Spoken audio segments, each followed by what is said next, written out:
केंद्रीय मंत्री और बेगूसराय से बीजेपी के निवर्तमान सांसद गिरिराज सिंह ने शुक्रवार को एनडीए उम्मीदवार के तौर पर बेगूसराय संसदीय सीट से अपना नामांकन दाखिल कर दिया है।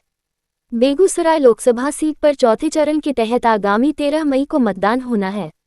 इस दौरान गिरिराज सिंह ने विपक्ष पर जमकर हमला बोला और सीपीआई उम्मीदवार को टुकड़े टुकड़े गैंग का सदस्य बताया।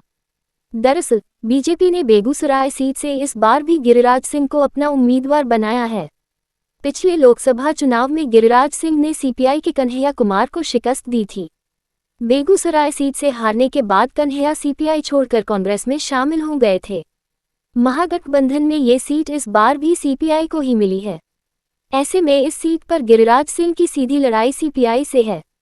शुक्रवार को पहले चरण की वोटिंग के बीच गिरिराज सिंह ने बेगूसराय संसदीय निर्वाचन क्षेत्र से एनडीए के प्रत्याशी के तौर पर अपना नामांकन दाखिल किया। निर्वाची पदाधिकारी सह जिला पदाधिकारी रोशन कुशवाहा के समक्ष गिरिराज ने अपना नामांकन पत्र दाखिल किया। नामांकन दाखिल करने के बाद गिरिराज सिंह ने विरोधियों के खिलाफ जोरदार हमला बोला और कहा कि नरेंद्र मोदी का एक ही नारा है और वह है विकास। विरोधियों पर हमला बोलते हुए गिरिराज सिंह ने कहा कि नरेंद्र मोदी जाति की राजनीति नहीं करते बल्कि टुकड़े टुकड़े गैंग के लोग राष्ट्रवाद के खिलाफ बात करते हैं। सीपीआई के उम्मीदवार टुकड़े टुकड़े गैंग के समर्थक हैं। इन लोगों ने बेगूसराय को तबाह और बर्बाद करने का काम किया है और उसे रक्तरंजित किया है। गिरिराज ने कहा कि बेगूसराय में हमारे भाइयों की मौत हुई और बहनों की मांग सूनी कर दी गई। फर्टिलाइजर को बंद करा दिया। दोना इंडस्ट्रियल एरिया को बंद कर दिया। इन्होंने थर्मल और रिफाइनरी को भी तबाह किया है, लेकिन नरेंद्र मोदी ने उसे नया जीवन देने का काम किया है। अब बेगूसराय की जनता अमन, चैन और विकास चाहती है। बेगूसराय जिले से अंशु कुमार की रिपोर्ट।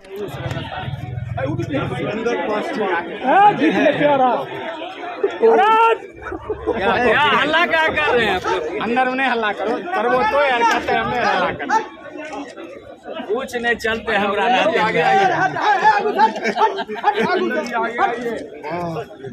आइए जितेंद्र बाबू। जितेंद्र एक मिनट लेने दो। एक मिनट रुक जाइए। अरे एक मिनट रुक जाइए। धनी हाथ खाली बिकता दिखा दियो। अरे वो सुधांशु धनी हाथ नीचे करिए। आपको हम आइए हैं बगल में, चिंता का राजीव बाबू आगे देखिए। अरे तुम लोग थोड़ा मोबाइल भैया मोबाइल पीछे करो यार। अरे एक मिनट फोटो बन हेलो।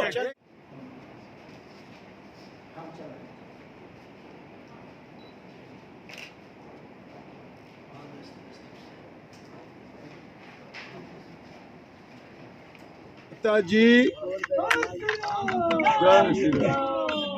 रुदल राय जी, राजीव वर्मा जी, सुरेंद्र पासवान जी हमारे प्रस्तावक के रूप में आज हमने नामांकन दाखिल की।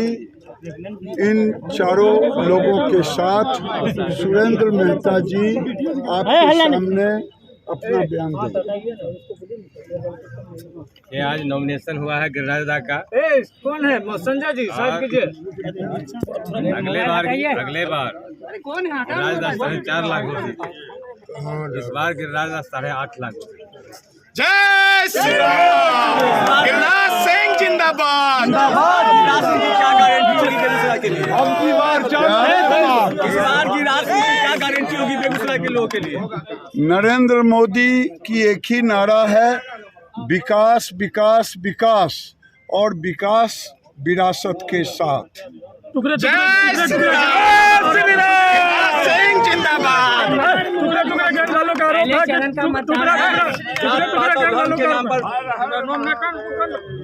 टुकड़े टुकड़े गैंग वालों का आरोप है कि जाति की राजनीति ये लोग करते हैं, हिंदू मुस्लिम की राजनीति करते हैं। क्या कहें? देखिए, नरेंद्र मोदी जी जात की राजनीति नहीं करते। ये टुकड़े टुकड़े गैंग के लोग ही इस ढंग की राष्ट्रवाद के खिलाफ की बात करते। वो करते कि हम परमाणु शस्त्र नहीं रखेंगे। कई ऐसी चीज़ें हैं ये टुकड़े टुकड़े गैंग के लोग।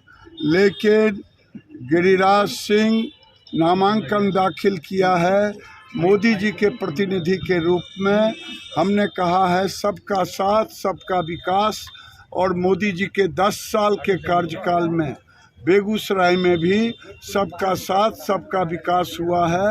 लेकिन राष्ट्रवाद का जो विरोध करेगा वैसे विरोधियों का मत गिरिराज को आर्थिक संपदा में आर्थिक संपदा को दुनिया के 1 नंबर पर ले जाने के लिए हमने तो कहा था इस बार नरेंद्र मोदी को देश का विश्व गुरु बनाने के लिए 400 के पार हमें करना है। उसमें बेगूसराय और बिहार के 40 की 40। सीपीआई के उम्मीदवार जो भी है, पिछले बार भी सीपीआई के उम्मीदवार थे। ये टुकड़े टुकड़े गैंग के समर्थक हैं। बेगूसराय को तबाह और बर्बाद किया है, बेगूसराय को रक्त रंजित किया है, हमारी बहनों की मांगें सुनी हुई है, हमारे भाई की मृत्यु हुई है। बेगूसराय का इंडस्ट्रियल एस्टेट हब जो कहा जाता था उसको फर्टिलाइजर को बंद किया, दौना इंडस्ट्रियल एरिया को बंद किया, थर्मल को तबाह किया, अब वो रिफाइनरी को तबाह किया। नरेंद्र मोदी ने उसे पुनर्जीवन देने का काम किया है। इसलिए बेगूसराय की जनता अमन, चैन और विकास चाहती है। चलिए सब